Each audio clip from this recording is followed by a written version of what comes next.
Bond. James Bond. In case I don't see ya. Good afternoon, good evening, and good night. Did we just become best friends? Yup! Sublime! What keep using that word? I don't think it means what you think it means. Tear me apart, Lisa! But mostly I hate the way I don't hate you. Not even close. Not even a little bit. Not even at all. I'm gonna make him an offer he can't refuse. Hi, friends, and welcome to another episode of You Haven't Seen That?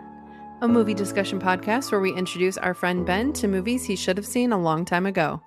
I'm your host, Amanda. I'm Geoff. And I'm Ben. And today we are discussing Crazy Stupid Love. And stick around, we'll be ending with crazy stupid things that we love. Real fun, creative top four. Crazy Stupid Love. The pauses are intentional because there are commas. Cal Weaver is living the American dream. He has a good job, a beautiful house, great children, and a beautiful wife named Emily.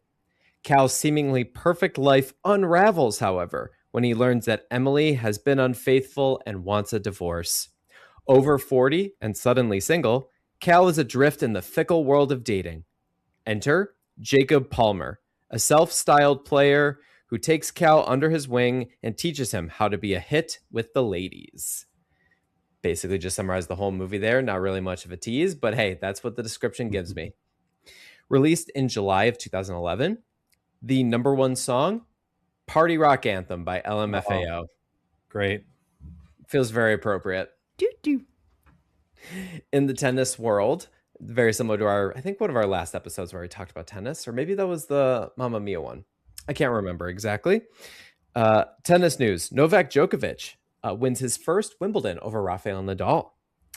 And in sad pop culture news, Amy Winehouse passed away recently around the time of this movie release.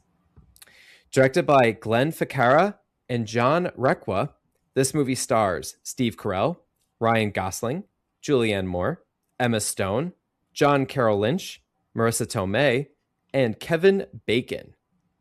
With a $50 million budget, this movie grossed $145 million at the global box office.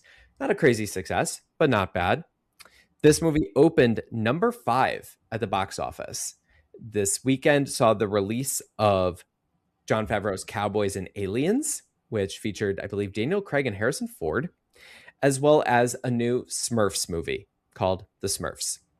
This movie was also overtaken by Captain America, the First Avenger, and Harry Potter and the Deathly Hallows Part 2. This movie was well received by critics, 80% on Rotten Tomatoes, and a 68 on Metacritic.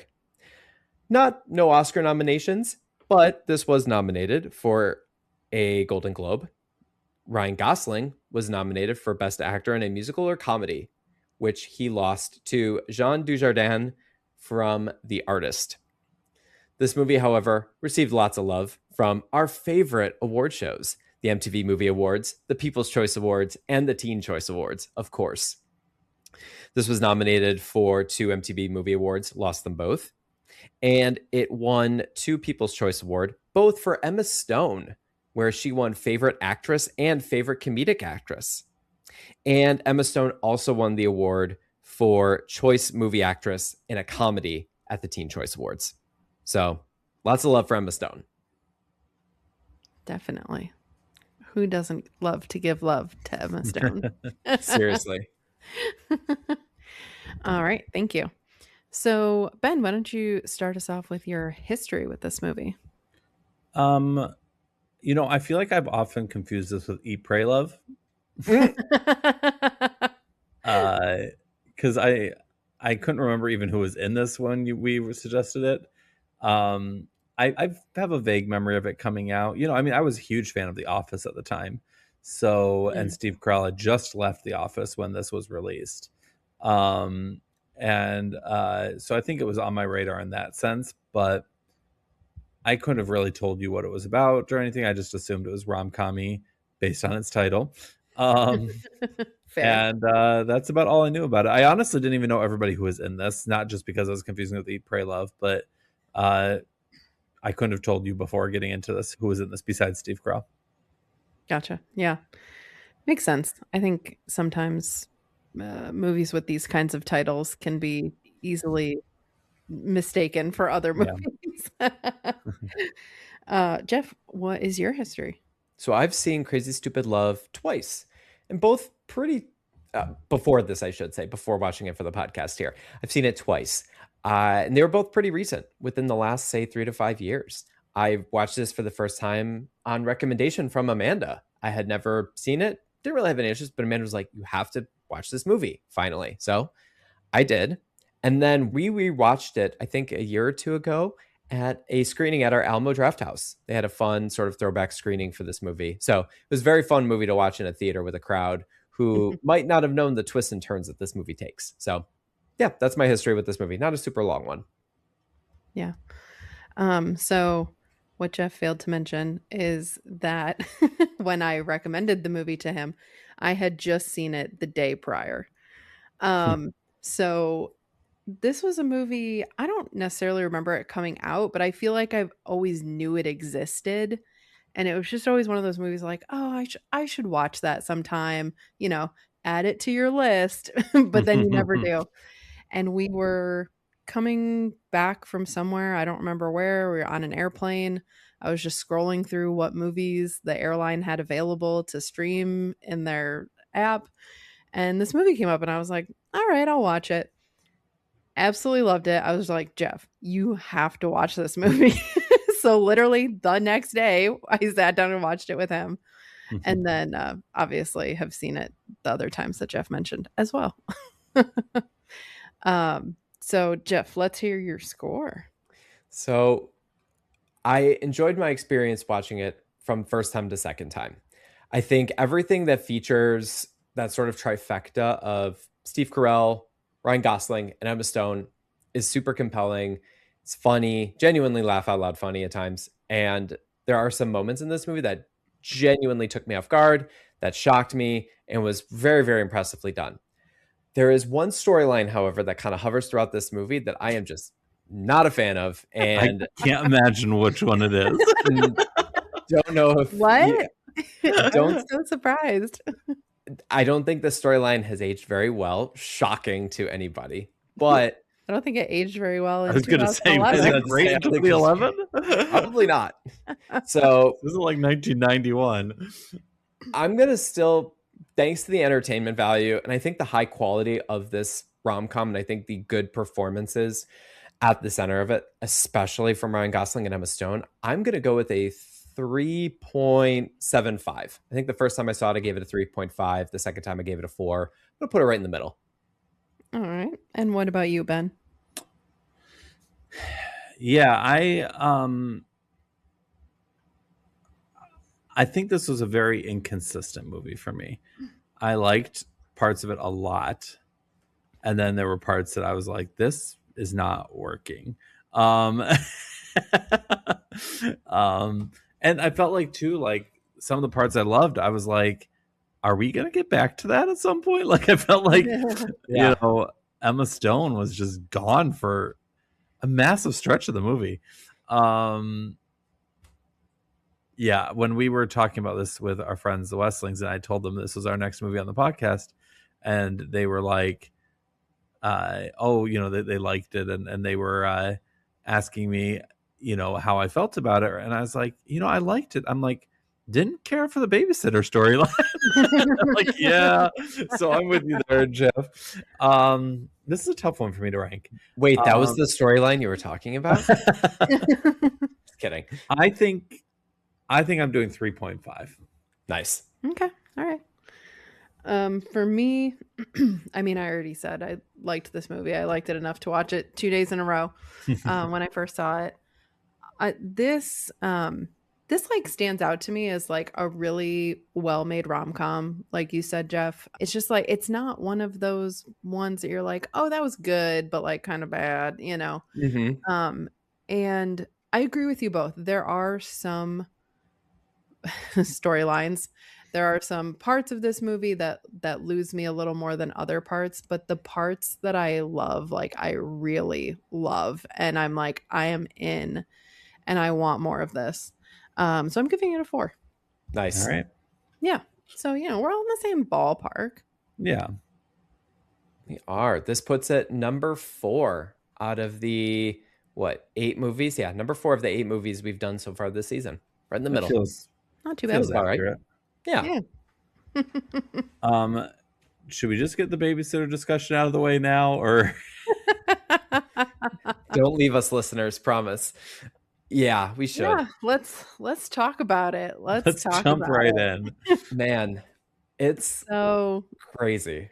for anyone who hasn't seen this movie, and I guess spoilers if you don't want to hear what we're going to talk about, but essentially the babysitter who is 17? 17. Yeah. Yep.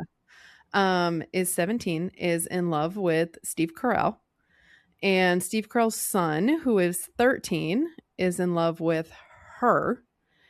And continually professes his love to her throughout the movie. And she becomes more and more enamored with Steve Carell as the movie goes along, to the point where she takes nude photos of herself and is going to give them to him. She doesn't. She actually ends up giving them to his son at the end, which is a choice. Yep, sure is. Wow. What a great 8th grade graduation present. So that's just the background context. A movie about sexual discovery and awakenings in more ways than one, I guess, for both adults and children.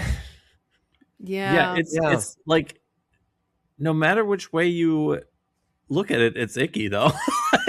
Seriously, both from Yeah. like her to Cal and his son to her. Yeah. It's wild. It's just like, this is weird. Like, he is being so creepy about it, and it's like kind of confusing, but it's like weirdly I kind of get it, but also how it's just showcased and pursued in this movie, it makes it feel just so weird.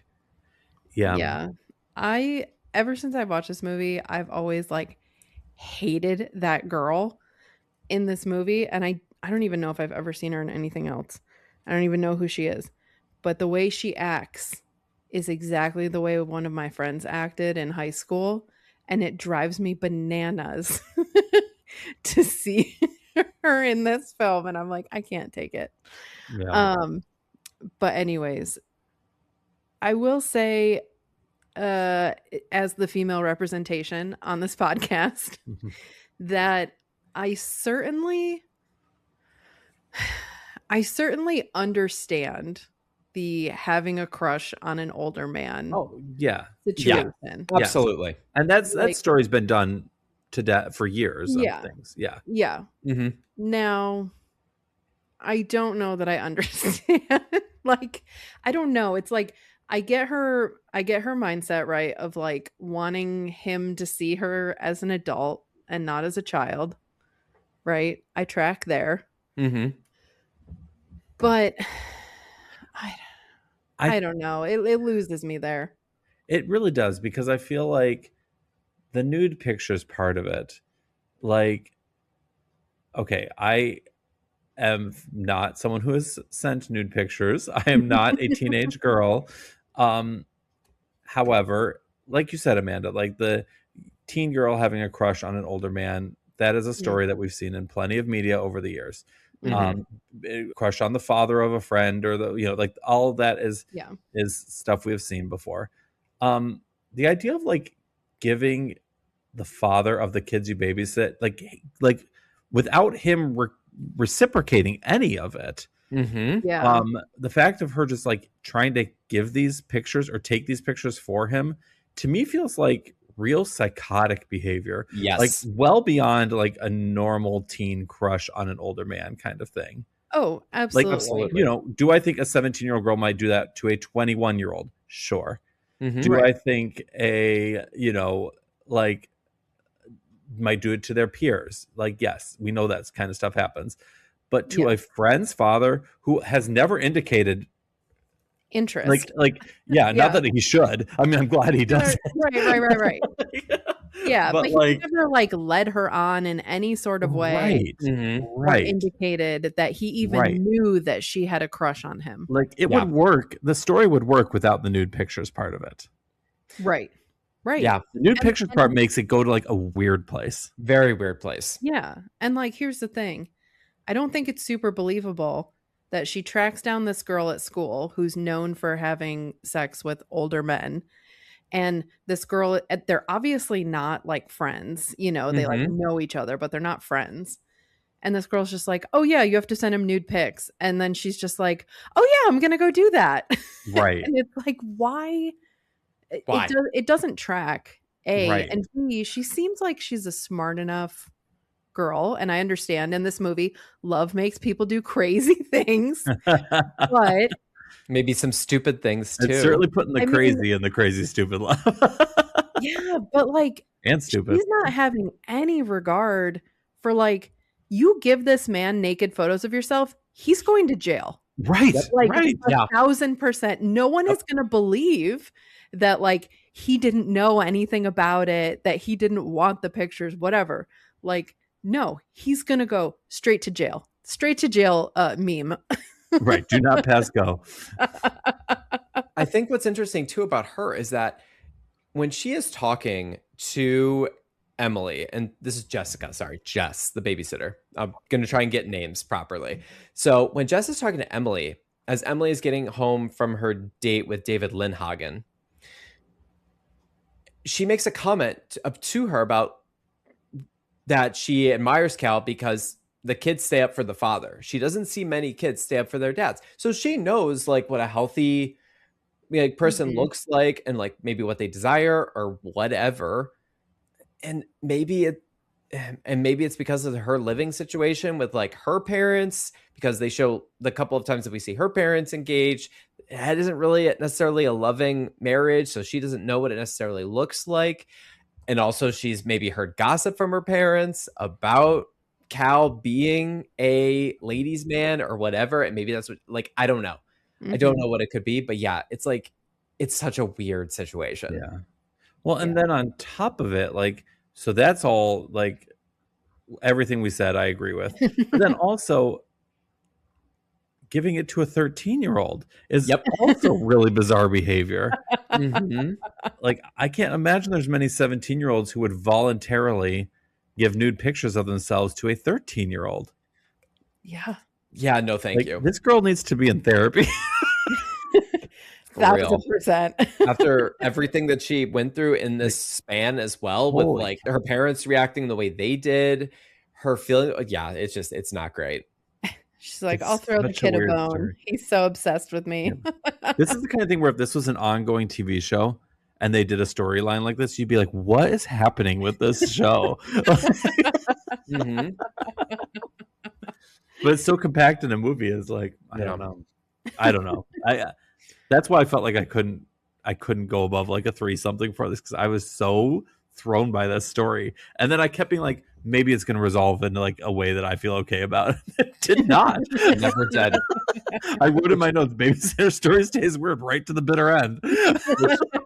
Which is a testament to the rest of the movie, because you still gave it a really good score. The rest of the movie is very enjoyable. It's great. Oh my goodness. Yep. I don't know. I guess they must have just been like, everyone in this movie needs to be in love and doing crazy, stupid things. And they were like, what can we think of to get the kids involved? Thing that the internet has rediscovered. Like, this feels like ripe for the internet being like, what? Except the internet was probably like, what? In 2011 At the time, too. Yeah. Jeez. I don't know. I do love the scene where Geoff, that you talked about, where Jess is like talking about how the kids stay up for the dad. Yeah. And then Emily tries to like pay her. She's like, I don't want your slutty money. Slutty money. So confused. She's, what is she talking about? Right.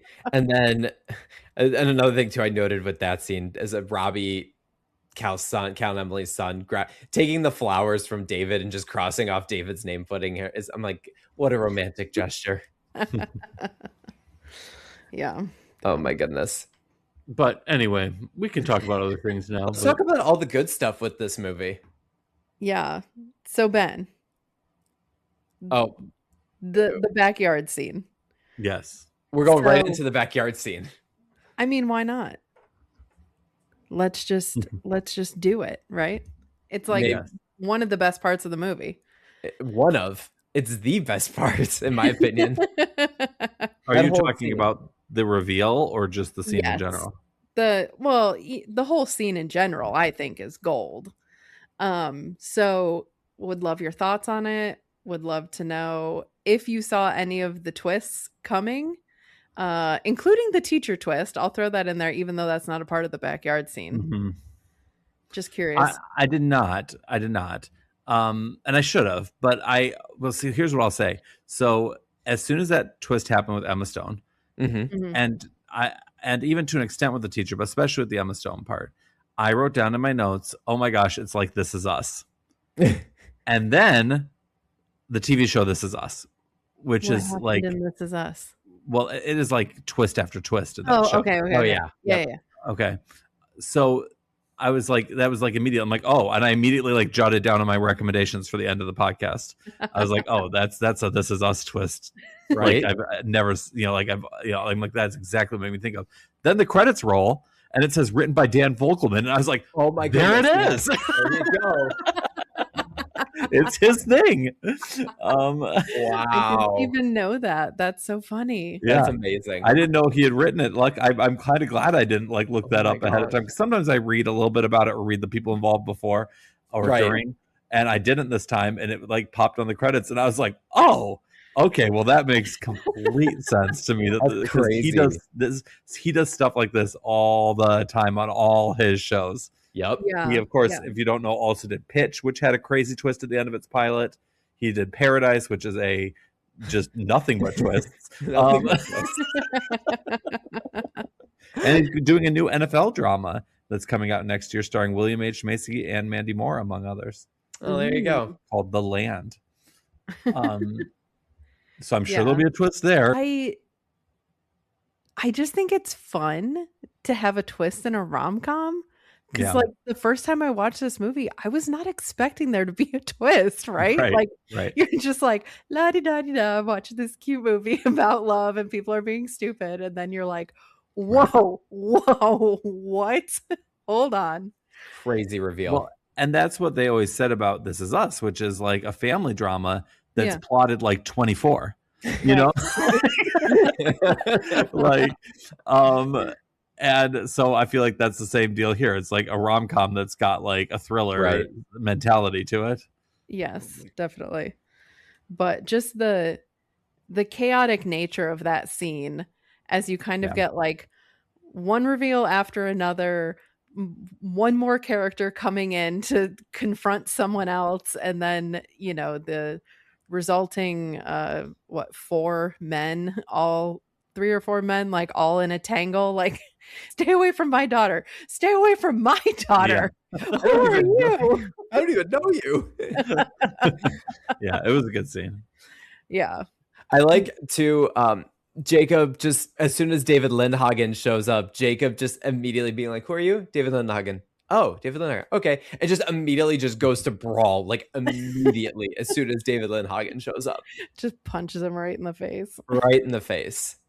The David Lindhagen bit throughout this movie is very good. Yes. It's kind of a throwaway part for Kevin Bacon, but also like it's good they got him, because I feel like, you know, it's just some no name would have not landed the punch. I think the fact that it's Kevin Bacon works more in his favor. Absolutely.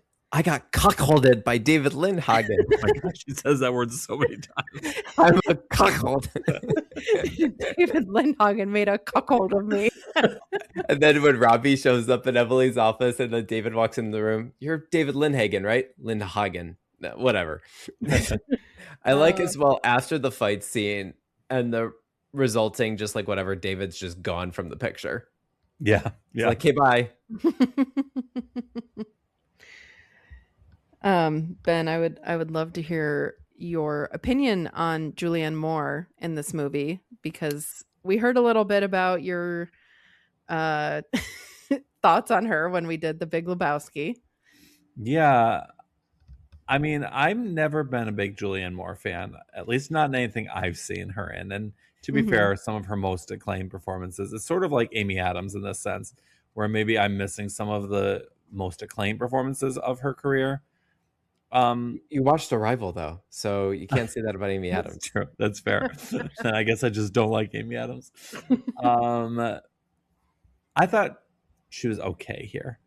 I didn't really care much for her in a lot of the movie, but I thought that scene with her on the phone when he was out in the yard was played very well by both of them. So effective. Yeah. And I thought that really worked for me, that scene.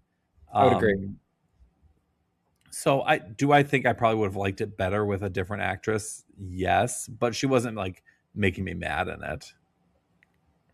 Okay. Fair enough. Good to know. I'll take that as a win. How do you feel about her in this? I like her. I think, yeah. I mean, I don't generally have an issue with her. So I don't really have an issue with her. I just generally find her bland a lot of the time. Yeah, and that's fair. I think it I'm trying works. to look back and see if there's stuff I've liked her in, but So I enjoy her in this movie. I think she plays the part super well. She there's something to Julianne Moore's facial expressions of almost like exasperation at times, where it's like everything is kind of hitting her at once and she's reacting to them raw. You see it in a couple of her performances. 2 movies I'll recommend with her that they're dramatic, but that I absolutely love her in is a movie called Safe, which is directed by Todd Haynes, came out in the 90s, where she plays this suburban mom who kind of slowly goes crazy over various like health concerns and being afraid and being paranoid of different substances in the world. Unbelievable performance following her along, just super, super on edge. And then Paul Thomas Anderson's Magnolia. She plays a big part in that movie. And that is another movie as well, where the dramatic reactions that she has in that movie, I think you're locked in every time that she's on screen. So those are 2 dramatic elements to Julianne Moore that I'm like, give it those a shot. We'll see. And Safe is where she is the focus. Magnolia, she is part of an ensemble, much like this. So take that for what it's worth. But I like the way she communicates confusion in this movie. Like, I don't know how to feel ever. And I think she does a really good job with that, both in her tone of voice, the pace at which she speaks, her facial expressions. It sold me. I'm like, yeah, you look like someone who doesn't know what she's doing. Complimentary. Yeah. I think she really sells that, like the sense of, yes, I know I cheated on you, but our marriage is in a bad place and I just want you to like do something. And just so like painfully obvious that that's like really all she wants is just for Cal to like stick up for their marriage, or like try to win her back. Yeah. Just try. I think something they did very well, and perhaps this is a credit both to Julianne Moore and Steve Carell, but also to maybe the writing, is I felt like within the first couple minutes, even before she asked for a divorce, you got a real sense of where they were in life. Everything. Very, very easy. Like it was something about the way they were carrying themselves, the way their interactions were. It was I thought very effective. So to drop that divorce bomb, a minute into the movie, didn't feel like cheap or anything. Like if like you're like, okay, I can see it. Right. Well, this movie is incredibly well edited, I think, and I think the visual storytelling is effective, especially in that first scene where so much of it is told just from the feet and people. That's very intentional in terms of how it's every foot is making contact with another foot on a date night. People, you can tell they're well dressed even if you can't see them other than just the shoes that they're wearing and maybe a little bit of their legs. And then you get the New Balances and poor fitting khakis. I felt a little personally attacked on the New Balance stuff throughout. I was going to say, we recently hung out together and I saw the New Balances on the ground. And as soon as the New Balances showed up in this movie and they got a little bit of a jab, I was like, LOL. I'm not like a New Balance, like, I'm not like I don't have to have it all the time. Yeah. I just, but like I've had a lot of New Balances in my life, going back to when I was a youth, not just like in my lame dad years. Like I felt a little attacked. I felt a little attacked by Ryan Gosling. New Balance is having a big moment the last few years. They are on the rise. Those style of shoes are back in. Their signature athletes include Shohei Ohtani and Josh Allen. So who am I? Well, I was like, who am I to criticize? Growing up, like my parents, when we were like, my parents came from, my dad especially came from a tennis family, and they were big Reebok people. So like early on, it was all sorts of Reebok. And then like my brother got very into Nike when he got into like sports, and I never felt cool enough for Nike, you know, like, so I definitely went down like a New Balance path at first, and then I kind of switched to Adidas. And now occasionally I've done like Nike or Reebok, and now I'm kind of back in the New Balance life. There you go. And I'm not even ashamed. I don't even care. Nothing wrong with that. You live your best New Balance life. That's right. It's just, you know. There you go. I will say, because I feel like we've kind of been hitting on some things that I'm questioning a lot, but like I love Steve Carell almost all the time, even when he's in bad stuff, and he has done some bad stuff in his career. But I always like him. He and Ryan Gosling were very funny together. Incredible together. And Ryan Gosling and Emma Stone, to me, are always interesting together. They made a whole movie. They made a whole movie. Just Damien Chazelle saw this and was like, you know what? Yes. Ryan Gosling and Emma Stone, this could work. They have like a crackling chemistry between them. It's unbelievable. I wish they did really more do. together, to be honest. Absolutely.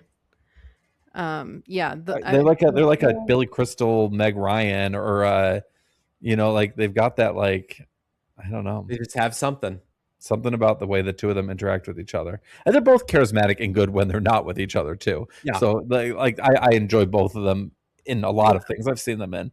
But between this and La La Land, like I just really, really like them together.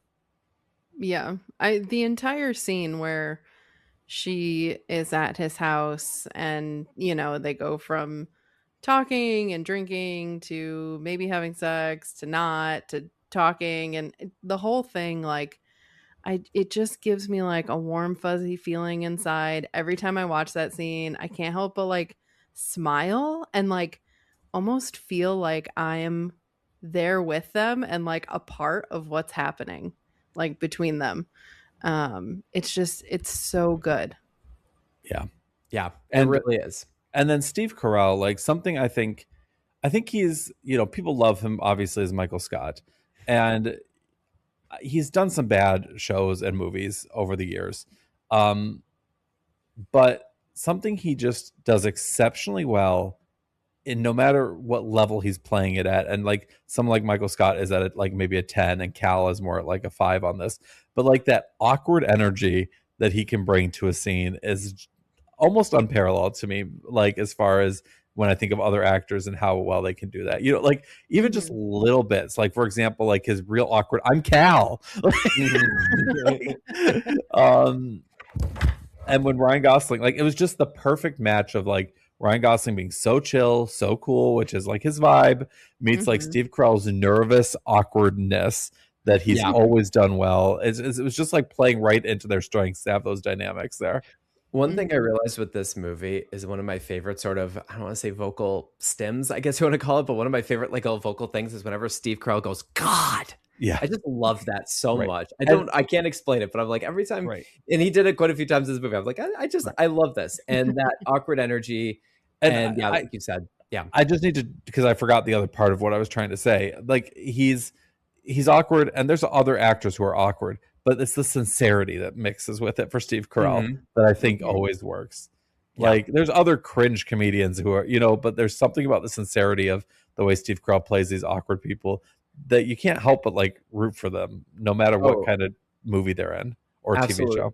Whether it's a featured role like this or even a supporting one. Like when you started talking about his brand of comedy and everything, that awkward comedy, I just thought of Anchorman when he plays Brick Tamlin. It's so funny. It's just so over the top, but it's played so well. Dinner for Schmucks, that sort of sincerity and the awkward comedy as well. His awards presentations with Kristen Wiig. He just always does it so well. And he's very good for a glow up too. I mean, you can really make him look very like they did in this movie, like Yeah. very unstylish and kind of doofy, and he very much cleans up very Yeah. well. No, that's a good point. That's a I good get point. it. I get it, Jessica. I get it. I mean, look. No, I think the moments that Cal and Jacob are together, from like the moment they get introduced, that whole segment at the Century City Mall with Yes. Cal and Jacob Yeah. together is just gold. That 5 to 10 minute stretch where we Yes. first see Ryan, or we first see Jacob eating a Sbarro pizza with primal music playing in the background as Cal walks up and everything. I'm just like, it's beautiful. Nice It's tie. great. And Sbarro is Michael Scott's favorite New York pizza joint. There you go. There is. There is. Him throwing the New Balances off the top floor, crashing into somebody. I'm better than the Gap. Yeah, be better than the Gap. There's so many gifs and memes just from that scene at the mall alone. Mm-hmm. Like from Be Better Than the Gap to the face that Ryan Gosling makes the first time that Cal opens his Velcro wallet, and he like looks at him and then he's like It takes a step back. to Yeah. what's the other really well, the one of him eating pizza is also a pretty widely used gif too. There's a couple from this movie. There's the one where Cal is at dinner with the teacher, Marissa Tomei's character, Kate, and he's sitting there and he's got the glass and he points at her or whatever and winks. Mm-hmm. He's like, I know that's a gif. Mm-hmm. Ryan Gosling or Jacob laughing after the fight at a line that the cop says about like keeping it inside the family or something, and him laughing. That I know is a popular gif. Very meme-worthy movie this is. Yeah, definitely. Also, I'm going to jump in here as I mentioned Marissa Tomei. Shout out Marissa Tomei. She's one of my favorites. The chaotic energy is just beautiful. She makes crazy. it work there. You know, I'm like, no teacher would actually be like this in a parent-teacher conference, but no, she's got, you know, I'm like, you have to throw some caution to the wind with being a movie and whatever, and yeah, she's got a good crazy energy. Yeah, definitely. One of the parts that I thought was really funny is towards the beginning of the movie, when they like our first. Everyone's finding out that they're gonna get divorced, and Cal is at work, and his coworker is being like nice to him, and he was like, "Who told you?" And he was like, "Oh, they heard you crying in the bathroom. We thought it was cancer." and he's like laughing, and Cal's like, "I'm so lucky." Because he's like, "Guys, it's not cancer, it's just a divorce." Everyone's cheering. I thought that was so funny. Incredible stuff. The dating culture and everything. This is such a time capsule of a movie. Just seeing everything around dating culture and pickup games and bars and whatever. Texting, the BlackBerry usage in this movie. That was one thing I noted there and I had circled. Was just like, man, the whole sort of dating and bar scene in 2011, very different. And even obviously I wasn't going to fancy places like this back in those days. I wasn't legal to drink yet at this time. I was close, but I wasn't going to bars like that. But still, there was that similar sort of vibe going to similar, you know, restaurants and everything when I was able to go and everything. I feel like that just doesn't exist anymore, or is in a very limited capacity for sure. And it wasn't that long ago, but like, yeah, it's changed a lot. Big time. I mean, you think like how different was it from 1970 to 1985? That's 15 years. But 2011 to 2026 like feels like a world ago. Oh, for sure. Before the plague. Not spending over $800 on drinks for one night. Ryan Gosling must have so much money. Oh yeah. I was gonna say I noted a couple of times, I couldn't remember how he had his money, but I was like, this guy, I thought at one point, like when he's eating the Sbarro pizza, I'm like, would this guy who's dressed the way he is and carries himself the way he does in bars, would he be eating Sbarro pizza? At one point he's eating cereal at night, and then it starts to put two and two together. It's like, doesn't really have a job. His dad made all of this money and basically just passed it down to him. And his dad died when he was young, so he doesn't have a father figure. Yeah. So he's kind of just stuck in this childlike He phase. does have like the rich kid vibes for sure. Big time. Absolutely. Hasn't really grown up. So I get it. Maybe have a job. I don't know. He gives off big like fintech vibes. Yeah. He does give off fintech vibes. This is what, 2011, so filmed in 2010. Facebook was just launching.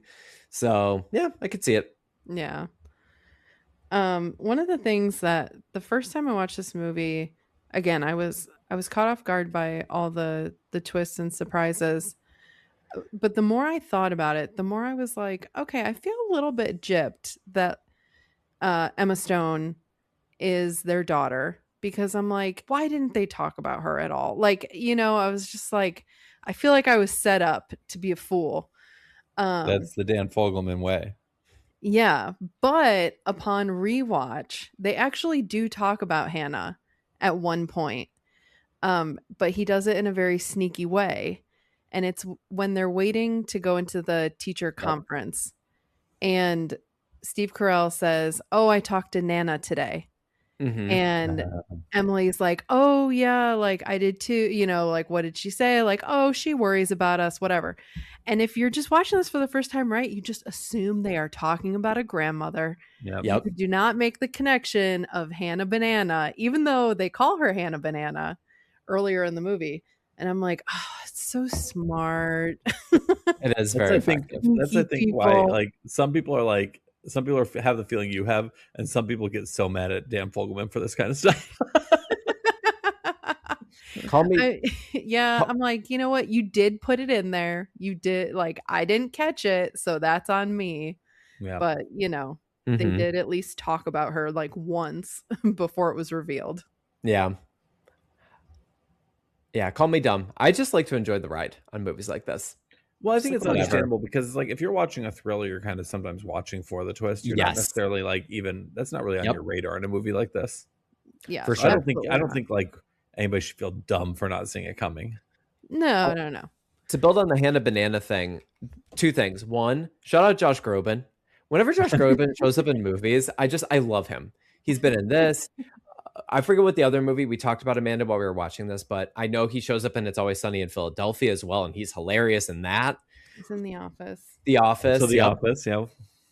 Yeah. So I always appreciate him. But then the second thing is when Hannah passes the bar and they're out at dinner, they buy her the banana cake. It was hilarious. Like, why would y'all buy me a congratulations cake of a banana with a smiley face on it? Like, this is weird. No, it wasn't a smiley face. It was the Scales of Justice. Oh, that's right. It was the Scales of Justice. That's right. It's like the stupidest cake to ever exist. But if it's banana flavored, I'm in. I mean, who knows? I don't even think she ate any. She was so mad. She left to go be with Ryan Gosling. Don't blame her. But yes, I do love a good Josh Groban cameo, especially since he's usually some sort of like jerk, or in this one, he's not like totally a jerk, but he tends to play this kind of character, which I think is very funny. Yeah. That's like Ben, I don't know if you're going to recommend this TV show at the end, so apologize if you do, and I'll stop. But did either of you watch the 2007 VH1 reality show called The Pickup Artist? I've never even heard of it, so I'm not going to recommend it. Wild show from the 2000s. I remember watching this on VH1. VH1 and MTV were pumping out some weird stuff in that time period. It's about this. It's quite literally the plot of this movie. I think he's in here kind of thing. He's in here in Wikipedia as basically a professional pickup artist. Works with guys who are conventionally unattractive and helps improve their game, if you will, their looks, the way they talk to people at bars.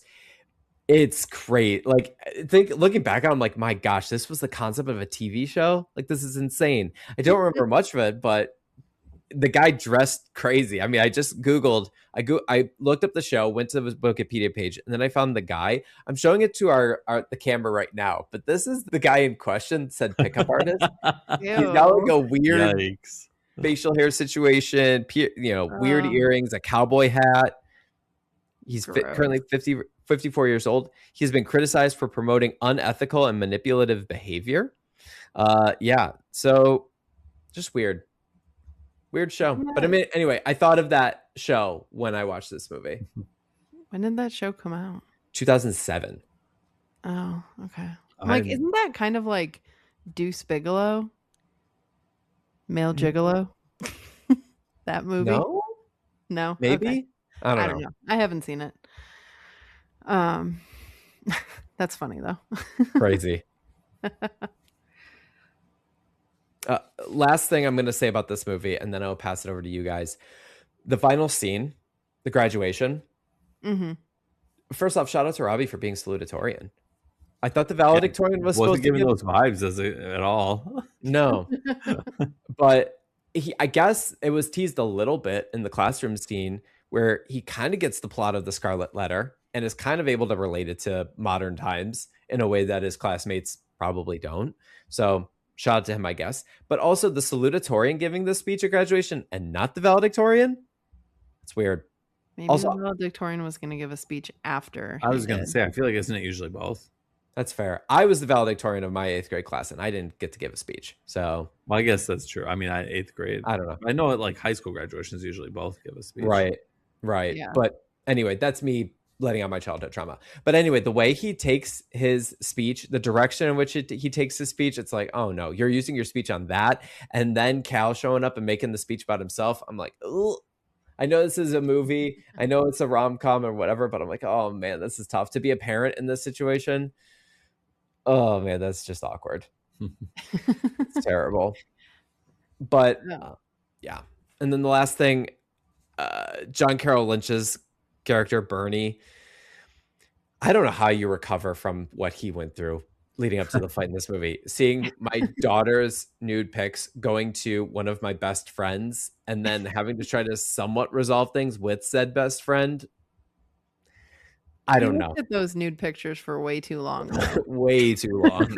And he kept like flipping through them. And I was like, are you expecting to find someone else here? Like, what's happening? Still your daughter. Yeah, I don't know. He's funny though. Mm-hmm. Like, I can't be friends with you anymore.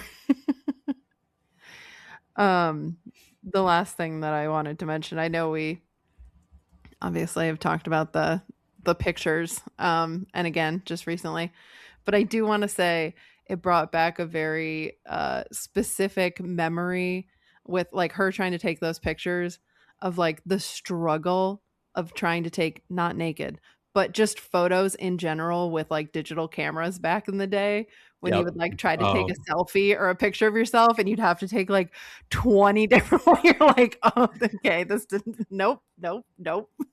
I thought about that too. I was like, not that I was trying to do that kind of picture, but like how different the selfie culture has changed in just a few years. It's like the struggle was real back then, trying to take a photo of yourself. Any last thoughts from you, Ben? Nope. Cool. All right, Geoff, why don't you give us our movie recommendations for this week? Sure thing. So I've got 4 movie recommendations.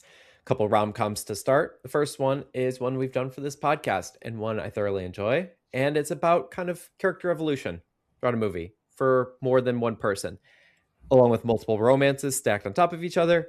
10 Things I Hate About You. We loved it. Cannot recommend that movie enough. You know, like a good rom-com? Go watch that one. The second rom-com I'm going to recommend is, I think, one we might be watching later this year as part of this podcast, and not slight spoilers, but one where a lot of storylines overlap on top of each other. Side to the holidays, Love Actually. There's a lot of storylines that end up somehow crisscrossing. Not super well, but they crisscross. 3 is a little movie called La La Land, where we highlight Ryan Gosling and Emma Stone falling in love with each other. But in that movie, it's not just like 15 to 20 minutes of screen time. It is a lot more screen time of the two of them together. Love that movie. Cannot recommend it enough. Amanda, I know you haven't seen it. Got to see it. Yeah, if you really like them in this, you got to watch that, Amanda. Yeah. I'm actually that's pretty high on the. I'm shocked you haven't seen that list. Same. I know, because it's like totally your kind of movie. I know. It was just like I don't even remember why I didn't see it originally. And then now it's just become a thing. Just like I don't know. It's been this long. I don't know. Anyways. And then the last movie I'm going to recommend is rom-coms from the 2020s. Went through my list, tried to find ones that either we haven't talked a lot about or ones that deserve a little bit of love. And this one features multiple couples, a little bit of a physical altercation. Splitsville came out last year. Hilarious movie, one of the better movies of 2025. Very well executed rom-com with some star power in it as well. Shout out to Dakota Johnson and Adria Arjona. So those would be my movie recommendations. Great. Thank you. Ben, let's hear your TV recs. All right. Well, I already discussed one of them, which is This Is Us. It's just one of the funniest things how much it immediately made me think of This Is Us, like that style twist. And then to see that it was Dan Fogelman, totally unbelievable. And, also kind of, it's a family drama, but also kind of kind of converging storylines and things like that. Another show that does that in its pilot famously is Modern Family, which, kind of has that 3 distinct stories, not realizing they're all connected. It's not as twisty as This Is Us in terms of its reveal, but it's still kind of like, I remember that reveal being like, oh, they're all family, and then another one I just want to give a really minor shout out that I've never watched only because I really liked the exchange in this movie about it, was the TV show McCloud. Deep Cut was a police drama that aired on NBC from 1970 to 1977. I've never seen an episode, but I found I knew the reference because I know that title. So as soon as Steve Carell was talking about it, and then Ryan Gosling comes up and he's like, "You're not talking about McCloud again, are you?" It made me enjoy that, and think I should mention that show. The last one I'm going to recommend, although shout out real quick, it's not a TV show, but John Carroll Lynch was really excellent in Sorry Baby. Yes, which came out recently. John Carroll Lynch is one of those, but John Carroll Lynch is one of those guys where he shows up. He's in this. He plays a big role in the movie Zodiac, David Fincher's Zodiac, who's got a movie coming out later this year. So shout out to Zodiac. When he shows up, it's just like, yeah, this dude rocks. Yeah. He's consistently solid. Yeah. The last one I'm going to recommend is a recent show, Rooster, which stars Steve Carell, also as a divorced kind of sad sack. I would say in some ways you could say he had a bit of a transformation through the first season. I don't know if you two have gotten to that show yet or plan to. Not yet. A little inconsistent in its first season, but he's likable. The rest of the cast is likable. I don't think you're going to see it on my top 10 when the year ends, but I did ultimately feel mixed positive about it. If you don't know the show, it is a recent HBO show created by or from the team of Shrinking and others. Stars Steve Carell as a college author who becomes a college professor, where his daughter also works. His ex-wife is not Julianne Moore; it is a far superior ex-wife named Connie Britton, who I adore. Far superior. But yeah, it's a nice little college comedy that's got a little bit of heart to it, and I hope it's one of those shows like some other Bill Lawrence shows that kind of really finds its gels in its second season and takes off. I think it has the capability of that. Awesome. And the pickup artist. Yes. Of course, who could forget? Obviously. That guy in his soul patch. Let's bring those back. Just kidding. Nobody grow a soul patch. All right. So moving into our top 4, as I mentioned before, we are doing crazy, stupid things that we love. So, Geoff, let's hear your list first. All right. No honorable mentions. And I'm up for some discussions with these, but I interpreted this prompt in more than just movies and TV.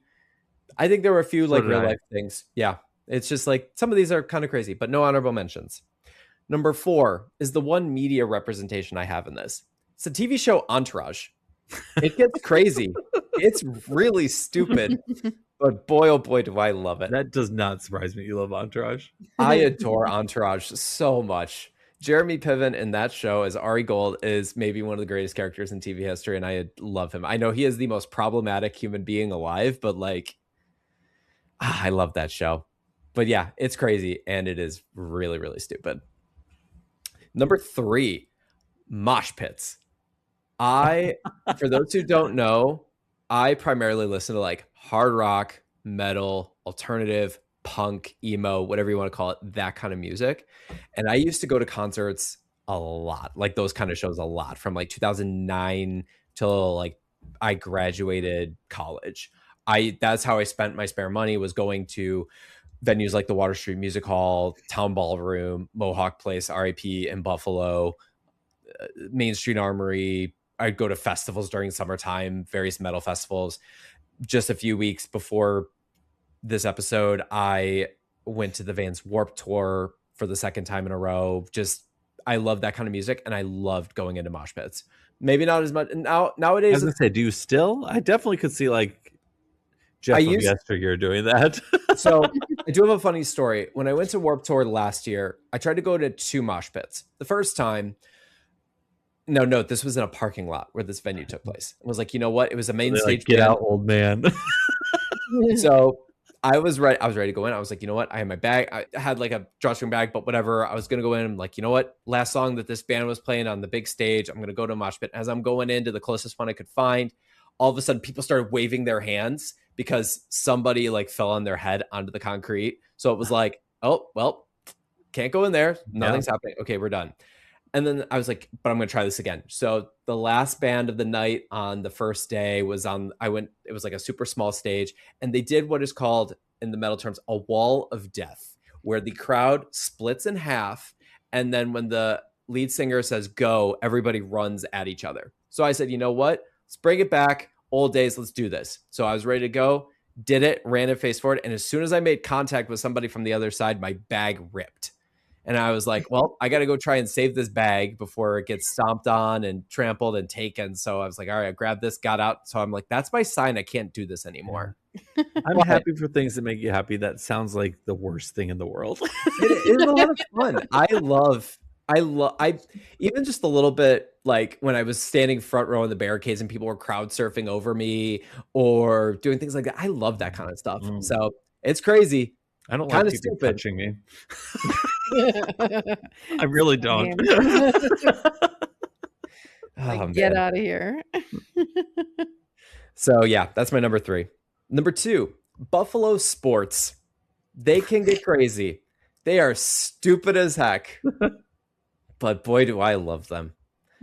Buffalo sports teams find ways to lose in the stupidest ways. The way their seasons evolve are just crazy and stupid as can be. But I love the Buffalo Bills and the Buffalo Sabres so much. And I don't care how crazy and stupid their seasons get. Again, this is more me processing more trauma, much like I did earlier, because that game 7 is not going to escape my brain. And then number 1, it's kind of a sentimental one, but my pets. My dog and my cat are crazy. My dog especially. They're both very stupid. My cat more so. But I love them so much. I love them. They're the best. You've heard Remy bark during this podcast and other podcasts before. Luna gets very, she is so moody when it comes to, oh, pet me. No, don't pet me, and start scratching you up. So they're crazy. They're kind of dumb, but you know what? I love them. So those are 4 things that are crazy and stupid that I love. Very nice. Thank you for enlightening us, Ben. On what mosh pits or no, on your list on what you all love. Right. I have one honorable mention, which is I put it as an honorable mention because it's a crazy stupid thing I loved with a D. I don't love it anymore, but I just feel like I have to mention it, which is the children's show Zoobly Zoo. Which was a show I adored as like a 4 or 5-year-old. My parents at the time humored me, but I've since talked about how much they hated it. And they referred to it as theater majors run amok. So it It was a show. Have you seen it, or do you know what it? I had never heard of it, and so I just Googled it while we were sitting here, Yeah. and some of the posters I saw are the most horrifying things I've ever seen. It's real trippy. Ben Vereen is in it. He's the star. And then the rest of them are not really people who've shockingly not made much of their careers, at least to my knowledge. But the theme song is real wild. It's a very 80s children's show vibes, and it's trippy as all get out. And when I watch it now, I'm like, I can't say I love it, so I can't put it on the list. But it was a crazy, stupid thing I loved. All right. Number 4. I was inspired to put this one on the list after Geoff and Amanda were visiting recently, and we did with our friends. We did a one-hit wonders the list game, and I decided to put Monster Mash on the list.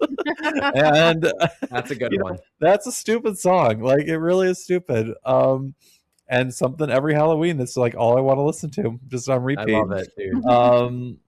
Something about like the nostalgia 50s vibe of it meets like the seasonal vibe of it. I don't know. It's pretty stupid though. Number 3 is my actual TV show representative. I mentioned Zoobly Zoo in my things. My number 3 is the Chicago shows, meaning Chicago Fire PD and Chicago Med. And I do not watch Chicago PD anymore, but I still watch Chicago Med and Chicago Fire. And here's what I'll say. Like, these are kind of background shows for me. They're not shows I sit and watch intently, like some of the things you'll see on our top 10 list and that we talk about in our podcasts. They're not ones that I'm like, really intensely watching and discussing and reading about their background. I'm doing other things and they're on the background.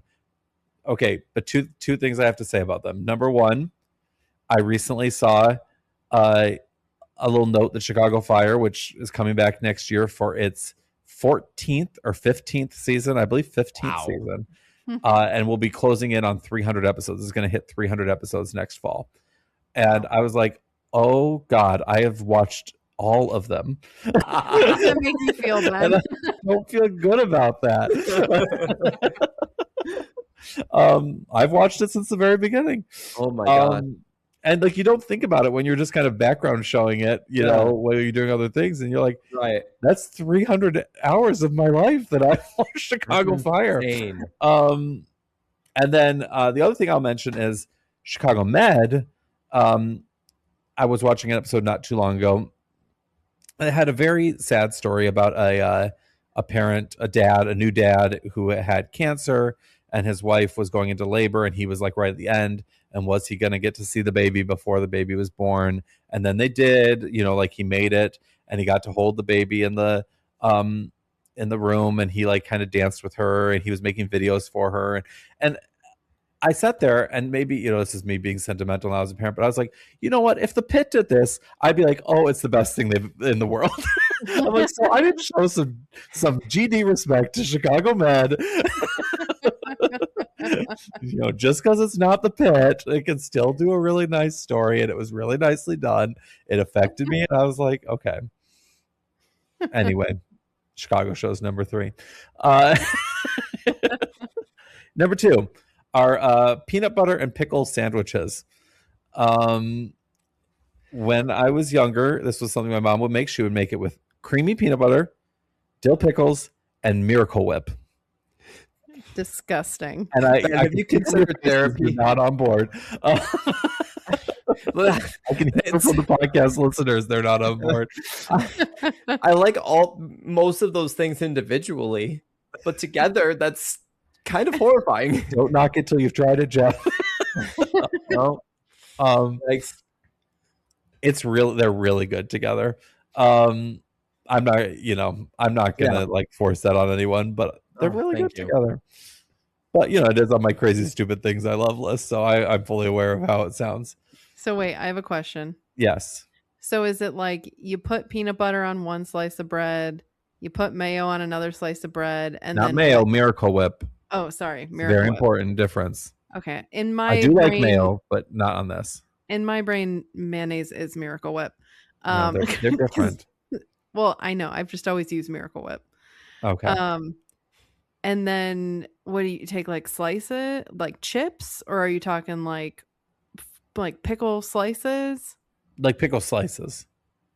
like dill Okay. pickle slices. And you just line it up on the Not like the not bread. like the kind you would buy to put on like a hamburger. Yeah, chips. Yeah. Yes. Yes. Yeah, Sorry. yeah. Yes. Okay. So you just When you line said that chips, I up. thought you meant dill pickle chips, like the Lay's thing. Oh, no. Oh No. No. Yes. Yes. Like dill pickle chips. Okay. That size. Yes. Okay. I was initially imagining you like mixing all these ingredients together in a bowl and making like No. a slop. No. No. That's crazy. Now that's taking it too far. Okay. I just That's needed crazy and stupid, and I don't love that. I needed a visualization. So Yeah, thank you. Yeah. Peanut butter on one side, creamy peanut butter on one side, Miracle Whip on the other side. Okay. I don't think it really matters which side you put the pickles on. That was going to be my follow-up question: is Yeah. what side you put it on? I Okay. don't think it I really mean, matters. it's all gonna smush together anyway. Exactly. But hey, how you put it on is important. Yeah. Make it so, I'll make it for you guys next time you're home. Thanks, buddy. No thanks. All right. Only if you eat one of my mayonnaise pepperoni sandwiches. There are probably some people who turned the podcast off when I mentioned this sandwich. People are like, All I'm right. gonna puke. You guys are disgusting. First, I had to sit through the babysitter storyline discussion, and now this. Oh, Maybe this should have been number one. Anyway, number one only because it's the thing I love the most, more than peanut butter and pickle sandwiches, more than the Chicago shows, is TV schedules. This has been an obsession of mine since the 90s, since the early 90s. Even before like Nick at Night, which was kind of the first like real obsession with it, even like back in the PBS days when I was watching those, I've always been obsessed with schedules. I would save the newspaper listings. I, of course, have talked about my love for TV guides. I find the art of scheduling, it makes me sad that it's not really a thing anymore. I mean, it does still, things still get scheduled, but it doesn't really matter that much anymore, which makes me sad because I used to spend the entire month of like April and May predicting the network's schedules and, making my own versions and then reflecting and analyzing the ones that came out. I know that it's like the nerdiest thing I do. And there's a fair number of nerdy things I'm into, like not in like the traditional way. Like I'm not like into like, Star Wars and that kind of stuff that is like traditional nerd culture, but I'm certainly have nerdy elements to things I'm into. And I tend to get obsessed with it. This is the one that is the strongest. And it's also been like the longest lasting in my life.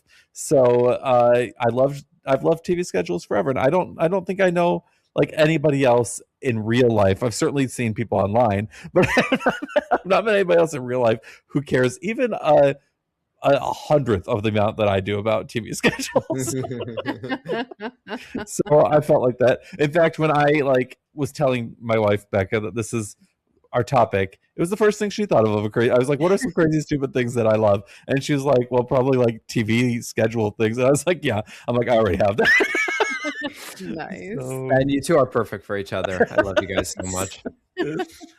So there we go. Amazing.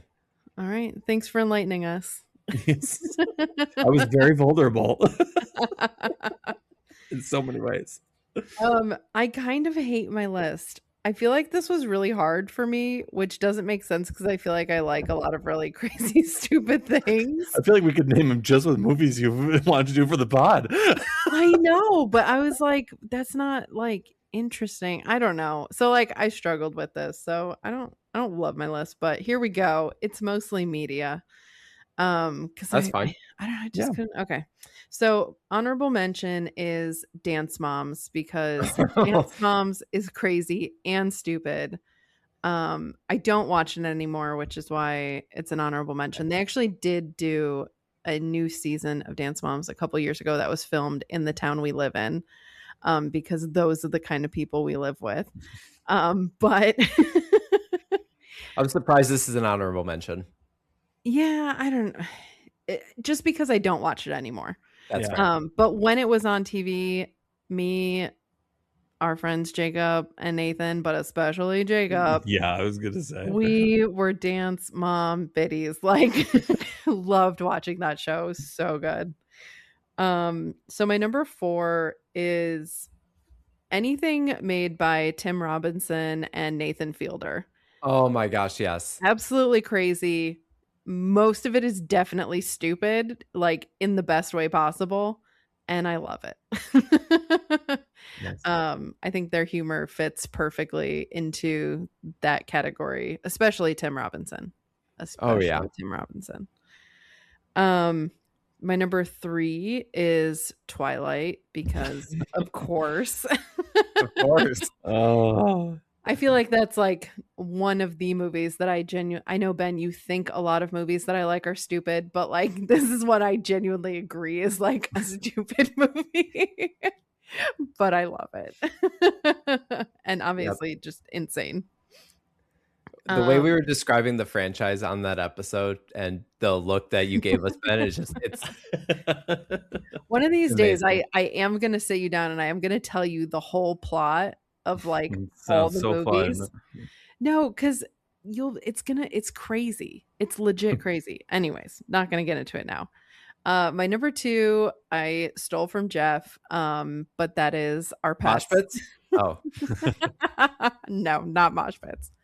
Our Pets. Because he said that and I was like, yeah, no, that's true. I love them and they are crazy and stupid.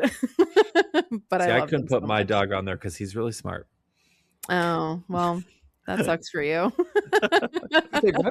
Remy technically is a smart dog in terms of knowing different tricks and knowing certain behaviors out in the wild, but oh, he's super smart, but I always tell him he's really dumb for how smart he is. Yeah, when I think of crazy stupid pets, I often think of your family one who only wanted to ever chase a stick. I forget her name. Oh, yes, Lucy. Yes. The one time I met her, I was like, I've never met a more relentless pet. Yes, her and her quote unquote sister before her lady were both border collies, and all they ever wanted to do was chase a stick or a frisbee, and they would literally go until they would like pass out on the ground and be like dying, and it's like, oh, maybe we should stop. Literally nothing else they cared about in life. No, nothing. And Remy wants nothing to do with playing fetch in any capacity. He's like, I hate it. Okay, so my number 1 is I don't think that it is stupid, but I know that other people think that it's stupid. But it's crazy and it's a little bit stupid and I love it. And it's Eurovision. Yes, absolutely. That makes sense. 1,000%. It is crazy and stupid. That's a good one. Of course, recency bias, it's top of mind because Eurovision was just like month or however long ago recently in May. So since I've got the mic here, I'll get on my soapbox for a minute and try to convince everyone listening to watch Eurovision. It takes place in May every year. You can watch it on Peacock. Apparently you can watch it on YouTube now as well. I think they added that option this year. It's incredible. It's European countries and also not European countries because it's places like Australia. And they have invited Canada to join. I think that'd be really interesting if Canada joined. Anywho, they all compete in a song contest to see who has the best song, and the countries get to vote and the people get to vote. And it's very kitsch. It's very some people are very bad singers, so there's a lot of spectacle and leather and sequins and fire. And but there's genuinely really good bangers that come out of each year. So many good songs. Shout out to this year's winner, Bulgaria, with Bangaranga. Bangaranga. I don't know the proper pronunciation. It's that. Oh my gosh. Well, that's how she sings it. I don't know how she would just say it. Yeah, that's fair. Anyways. The DJ Skrillex came out with a song called Bangarang. And this was back in like 2010-ish. Mm-hmm. And so, but Bangaranga, I don't think Bangaranga doesn't sound as good. I don't think he would say it like that. It doesn't. It's one of those things I feel weird saying it though, because the way it's spelled, I don't know. I feel like I'm like making fun of someone's accent, even though that's not my intention. You know what I'm saying? That's fair. Anyways, I don't know. Besides the point. So that brings us to the end of our crazy, stupid love episode. If you would like to watch along with us, you can't, because next week we are doing a mini episode. So we're going to be doing something similar to what we did last month, where we'll be chatting about the TV shows and movies that we are currently watching. Well, I guess if they want to watch along with us, they can just watch all the movies and TV shows that came out in June, because then they'll hit it. What we're talking about. True. That's very true. We'll probably be watching some of the things that are coming out in June, like The Bear, and that comes out in June, right? It does, but it's the end. Yeah. Okay, well, maybe we'll have seen an episode. Maybe we'll have seen it by then. Yeah. I don't know. I don't know the release schedule, so I don't know what's coming out. House of the Dragon is back. Okay, there you go. Very muted reactions around the room from everybody. There you go. So you can watch that. Finish watching some of the stuff we talked about in our May episode. Yeah. Some of that might come up again. Oh yeah, for sure. Yeah. Movie wise, we'll have a new scary movie. We'll have Disclosure Day. We'll have Toy Story 5 potentially to talk about. Whole bunch of stuff. Yeah. So support your local movie theater. Yeah, go see a bunch of stuff and see some movies. Hit up something you're talking about. Yeah. So be sure to tune in, and you can hear our recommendations and what we think about stuff that's currently on. If you enjoyed this episode, please consider leaving us a rating or a review, and be sure to follow us on all our social channels. Thank you so much for listening, and we'll see y'all next week. To infinity and beyond! Why so serious? I am serious, and don't call me Shook. We're not worthy! We're not worthy! Keep the change, you filthy animal. What you just said is one of the most insanely idiotic things I have ever heard. At no point in your rambling, incoherent response were you even close to anything that could be considered a rational thought. Everyone in this room is now dumber for having listened to it. I award you no points, and may God have mercy on your soul. I said it before and I'll say it again. Life moves pretty fast.